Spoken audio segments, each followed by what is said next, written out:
nilipe pole kanisa la Roman Katoliki. Na nilipe pole familia ya Father Kitima. Kama leo tumepata wasiojulikana wanavamia kanisa. Maanake nasema limevamiwa kanisa la Roman Katoliki kwa sababu zifuatazo. Father Kitima ni katibu wa baraza la maaskofu Tanzania. Na siku hiyo anatekwa na hawa watu wasiojulikana wanataka kumuondoa uhai wake. Alikuwa anaendesha vikao vya Roman Katoliki.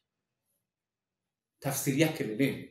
Tafsiri yake limevamiwa kanisa la Roman Katoliki. Na niwaombe sisi wa Kristo, mimi ni Mkristo, niwaombe tuungane kukemea kwenye upuuzi. Nimeona baadhi ya viongozi wa dini wanakemea, hawaogopi, lakini baadhi ya viongozi wa dini wananyamaza. Jambo hili halina itikadi. Jambo hili halina itikadi. Tukemee huu upuuzi, tutauawa, tutaisha. Hivi leo nani yuko nyuma ya watu wasiojulikana? Yaani leo wamemvamia Father Kitima. Kesho wanamvamia Mdude Nyangali mbele ya mke wake. Wamebomoa mlango wa nje. Wana ujasiri hawa watu. Wamebomoa mlango wa ndani. Wamempasua pale pale, anavuja damu Mdude Nyangali. Analia mke wake. Hawa watu ni wakina nani? Lakini kinachonishangaza, Mdude Nyangali kwa kauli ya mkuu wa mkoa anafananisha kwamba mtu atakayemuonyesha Mdude akiwa hayo amekufa atapewa milioni 5. Yaani thamani ya Mdude ni ya milioni 5. Lasha. Niwaombe watawala, msilewe madaraka. Msilewe madaraka. Hawa watu wanaomwaga damu ni familia za watu. Na kwa wasichokijua hawa watawala, kuna baadhi ya watu wana mtoto mmoja. Na huyo mtoto walimpata kwa maombi ya kanisani.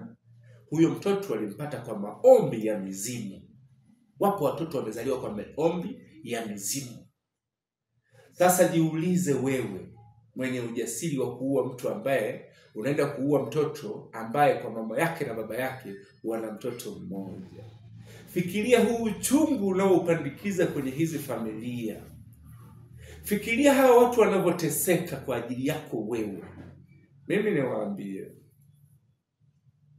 kama maandiko ya Biblia yanavyosema, atakayeua kwa upanga atauawa kwa upanga. Neno hili msisahau. Tuendelee kuliombea taifa. Tuendelee kukemea uovu. Tusiruhusu watu wa nje peke yake ndio watusemee. Hii ni aibu kwa Tanzania. Yaani bunge la Ulaya kutusemea tunayeuawa Tanzania, kutusemea tunayetekwa Tanzania, kutusemea tunayenyimwa haki Tanzania, kutusemea ishu ya kesi ya Lissu Tanzania. Watu wa nje wa Tanzania wote wamekaa kile, ukiacha viongozi wa dini. Ni aibu kwenye taifa letu. Kwanza niwaambie wanachadema demokrasia ni gharama. Na hizi ndio gharama zenyewe. Mheshimiwa Tundu Antipas Lissu pamoja na kwamba alipigwa risasi nyingi mwilini, lakini ukiangalia speech za viongozi wa serikali, yaani wanatabari afya hata sasa hivi. Lakini kwa sababu ana Mungu, Lissu ni mzima. Lakini kama haitoshi, dhihaka wanaomfanyia kwa magereza Mungu ndo anajua. Yaani mtu kama Lissu, mtu ambaye ni wakili msomi, aliwahi kuwa rais wa TLS. Mtu ambaye ni mwenyekiti wa Chadema, yaani mwenyekiti wa chama taifa. Mtu ambaye Tanzania nzima yeye ndio kiongozi.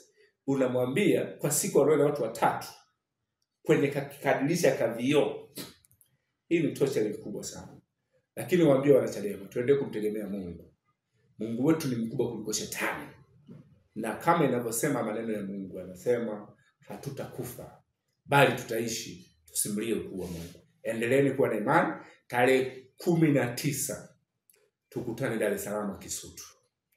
Tukutane Dar es Salaam Kisutu kwa ajili ya kusikiliza kesi inayomkabili mwenyekiti wetu Mheshimiwa Tundu Antipas Lissu, hiyo walisema ya uhaini. Lakini cha pili ni washukuru wanasheria. Wanasheria wamefanya kazi kubwa sana. Kwa mara ya kwanza nimemwona Peter Kibatala analia. Mwanaume ukiona analia hadharani, jinsi ya mateso anayopatiwa Lissu magereza, sio issue ndogo. Kwa hiyo nichukue fursa hii kuwashukuru wanasheria wote wanaomtetea Tundu Antipas Lissu, lakini pia nichukue fursa hii kuwashukuru viongozi wa dini wote wanaomwombea Tundu Antipas Lissu na waliotoa matamko wote. Mungu awabariki sana. Tusichoke kuomba, tuendelee kuomba. Taifa hili bado linahitaji maombi.